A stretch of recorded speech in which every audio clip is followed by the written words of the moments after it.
अस्सलाम वालेकुम, कैसे हैं आप सब? उम्मीद है खैरियत से होंगे। मैं हूं आपका टीचर समीउल्लाह। आप लोग देख रहे हैं channel physics with Samiullah. Last lecture के अंदर हम लोगों ने डिस्कस किया वो था फर्स्ट लॉ ऑफ न्यूटन, इनके टॉपिक नंबर 3.2। आज हम उसी का एक और पार्ट यानी कि सेकंड लॉ ऑफ न्यूटन या सेकंड लॉ ऑफ मोशन को डिस्कस करने वाले हैं। लेक्चर की तरफ जाने से पहले अगर आप लोगों ने चैनल को सब्सक्राइब नहीं किया तो चैनल को सब्सक्राइब कर दें, बेल आइकन को प्रेस कर दें, वीडियो को लाइक लाजमी कर दें। चलिए लेक्चर की तरफ चलते हैं।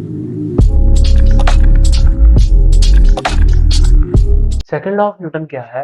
ये सेकंड लॉ ऑफ न्यूटन जो मैंने आप लोगों को बताया था, नेट फोर्स, मैंने आप लोगों को लास्ट लेक्चर जो आप लोगों को इधर वाली साइड के ऊपर नजर भी आ रहा होगा कि सेकंड लॉ के फर्स्ट लॉ के अंदर मैंने आप लोगों को बताया था नेट फोर्स क्या होती है, सम ऑफ ऑल रेजिस्टेंट फोर्सेस को मैंने आप लोगों को उसके अंदर बताया था।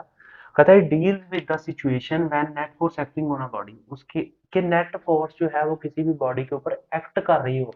डायनामिक्स का मतलब क्या है कि हमने उसके कॉज को भी स्टडी करना है, इसको ध्यान में रखना है, ठीक है।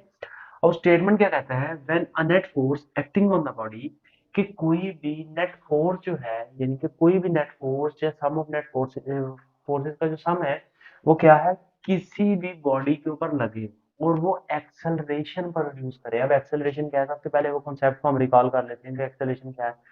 चेंज इन वेलोसिटी यानी कि वेलोसिटी में तब्दीली या स्पीड में तब्दीली को हम एक्सेलरेशन कह देते हैं in the body in the direction of the net force, यानी कि चेंज उसी डायरेक्शन में हो जिस डायरेक्शन के अंदर हमारी फोर्स लग रही है। यानी कि हमारी फोर्स लगे तो हमारे जो एक्सेलरेशन है किसी बॉडी के अंदर वो प्रोड्यूस हो उसी डायरेक्शन के अंदर। The magnitude of this acceleration is directly proportional to the net force acting on the body and inversely proportional to its mass. अब ये जो लाइन है ना यहाँ से जो स्टार्ट हो रही है यहाँ से, इसका मतलब हम समझते हैं थोड़ी देर ठहर के, कि एक आध मिनट बाद आप लोगों को इसका समझ आ जाए। मैं आप लोगों को एक मिसाल देता हूँ। मैं कहता हूँ कि एक बॉल है, आपने उसको हल्का सा घुमाया, आपने थोड़ी सी उसके ऊपर फोर्स लगाई, या मैं कहता हूँ कि आपके पास एक ग्लोब है जिसके ऊपर आपका स्ट्रक्चर बना हुआ है, यानी कि आपके नक्शा सा बना हुआ है, आपने उसको पकड़ा और ऐसे करके घुमा दिया तो वो घूमना शुरू हो गया। उसने अपनी स्पीड जो थी वो रेस्ट मोशन के अंदर आया और अपनी स्पीड को उसने, फिर आपने ज्यादा किया, ज्यादा फोर्स लगाई, तो जब आपने ज्यादा फोर्स लगाई ना तो उस फोर्स के साथ उसके घूमने का जो जो स्पीड है वो चेंज हो गई, यानी उसकी वेलोसिटी में चेंज आ गया। तो आपकी फोर्स भी ज्यादा लगी और एक्सेलरेशन भी ज्यादा हुआ, यानी कि चेंज भी ज्यादा है। तो क्या मैं यहाँ पे ऐसे लिख सकता हूँ, एक्सेलरेशन जो है वो डायरेक्टली प्रोपोर्शनल है फोर्स के, यानी कि अगर फोर्स बढ़ी तो एक्सेलरेशन भी बढ़ेगा। क्लियर हुई बात या नहीं? सेकंड में क्या कहता हूँ, अगर मेरे पास कोई भारी ट्रक है, उसको एक्सेलरेट उसकी वेलोसिटी को चेंज करना बहुत मुश्किल है, फोर्स जो है वो ज्यादा लग जाएगी, यानी कि मास अगर ज्यादा होगा तो एक्सेलरेशन को चेंज करना वो क्या होगा, का, मुश्किल हो जाएगा। यानी कि एक्सेलरेशन अगर ज्यादा होगी तो उसका मास कम है।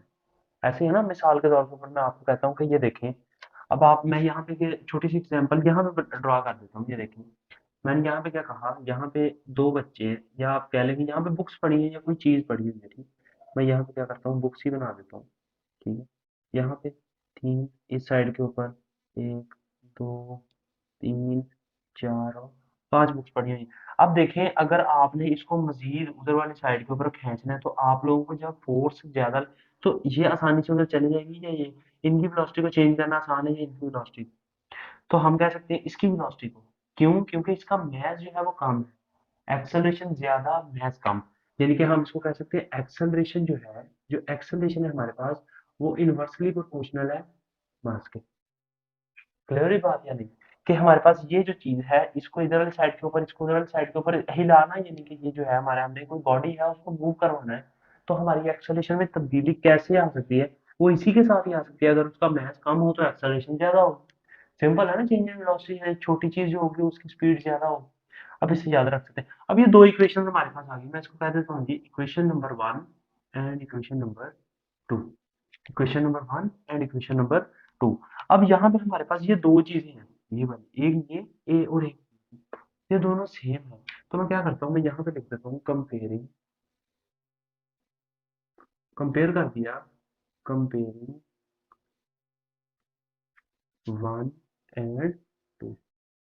यहाँ तक आप लोगों को समझ आया मैंने क्यों कंपेयर कर दिया? क्योंकि हमारे पास ये जो वैल्यू है ना, ये वाली, एक ये वाली, एक ये वाली, ये सेम है, ये हमारे पास क्या है, सेम है।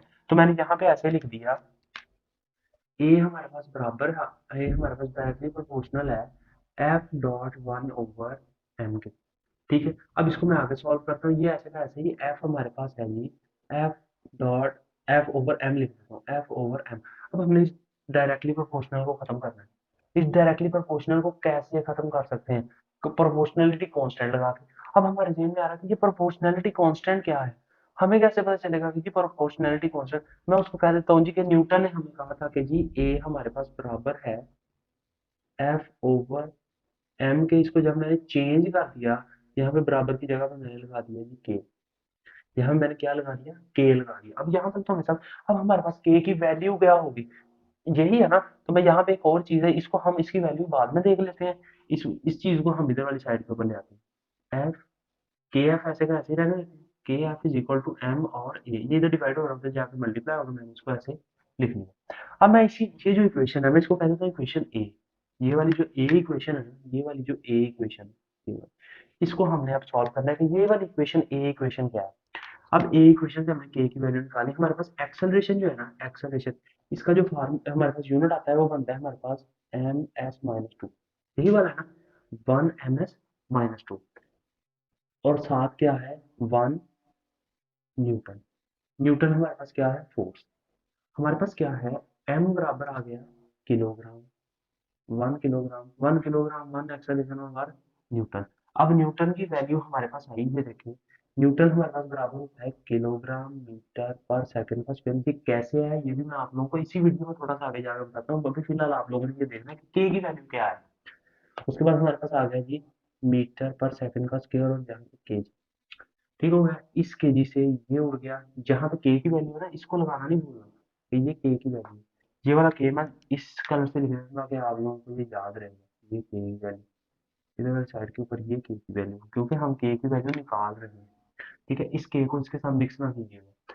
इधर ये वाली चीज डिवाइड, ये वाला जब इधर मल्टीप्लाई होगा इधर आके डिवाइड होगा तो ये भी कैंसिल होगा, तो यहाँ पे वन आ गया।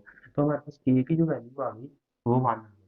क्लियर होगी बात? अब यहाँ पे मैं एक पॉइंट लिखूंगा, के इज प्रोपोर्शनैलिटी कांस्टेंट,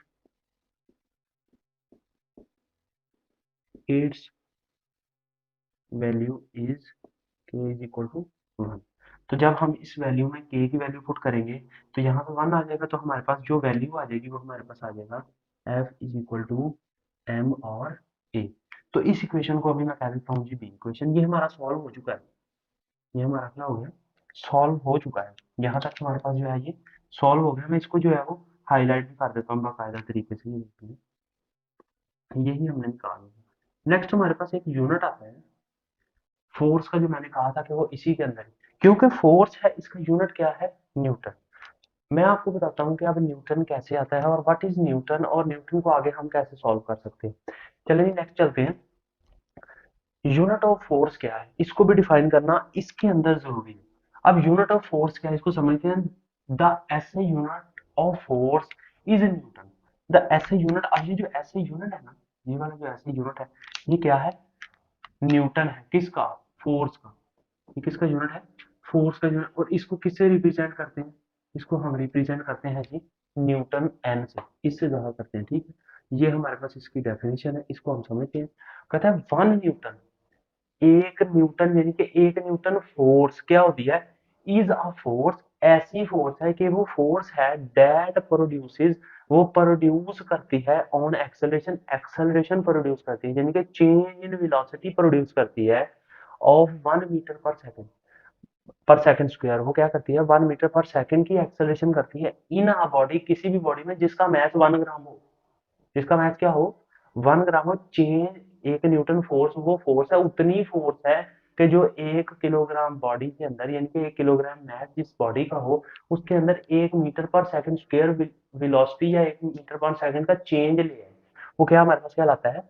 न्यूटन कहलाता है। यूनिट ऑफ फोर्स हम इसको कह सकते हैं। अब इसका मैथमेटिकल निकालते हैं इस इक्वेशन से। इक्वेशन बी से हम क्या करते हैं? फ्रॉम द इक्वेशन बी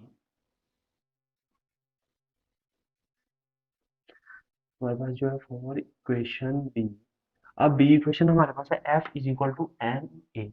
अब F is equal to M और ए। अब एफ तो हम लोगों ने कहा कि जी ये न्यूटन है, तो हम कहते हैं 1 न्यूटन। तो ये हम 1 न्यूटन की बात कर रहे थे, 1 न्यूटन, इसका मैच हो जी 1 केजी, और ए हमारे पास एक्सेलरेशन है तो इसका मास होगी एम एस माइनस टू। तो हमारे पास आ गया 1 न्यूटन हमारे पास बराबर है 1 किलोग्राम मीटर पर सेकंड का स्क्वायर। क्लियर होगी बात कि ये चीज जो है वो यहाँ से ये वाली चीज कैसे है, ये अब आप लोगों को अंदाजा हो गया होगा कि ये कैसे है। ठीक है, आप लोगों को सेकंड लॉ जो है वो न्यूटन का समझ आया। इसको दोबारा से जो है वो रिकॉल करेंगे, इंपॉर्टेंट है बोर्ड के पॉइंट ऑफ व्यू से। अच्छा जी, आज का लेक्चर यहाँ तक ही था, उम्मीद है आप लोगों को समझ आया होगा आज का लेक्चर। नेक्स्ट हम लोग जो स्टडी करने वाले हैं वो मैथ एंड वेट के दरमियान फर्क को स्टडी करेंगे। लेक्चर खत्म करने से पहले, यानी कि एंड करने से पहले, आप लोगों को दोबारा से रिकॉल करवा दूं, आप हमें मोटिवेट कर सकते हैं। आप लोगों का एक छोटा सा सब्सक्राइब जो है वो हमारे लिए जो है एक मोटिवेशन है। अगर आप लोगों ने चैनल को सब्सक्राइब नहीं किया तो चैनल को सब्सक्राइब कर दें। अगर आप लोगों ने बेल आइकन को नहीं प्रेस किया तो बेल आइकन को भी प्रेस कर दें, और वीडियो को लाइक लाजमी कर दिया करें। अपना बहुत सारा ख्याल रखिएगा। अल्लाह हाफिज़।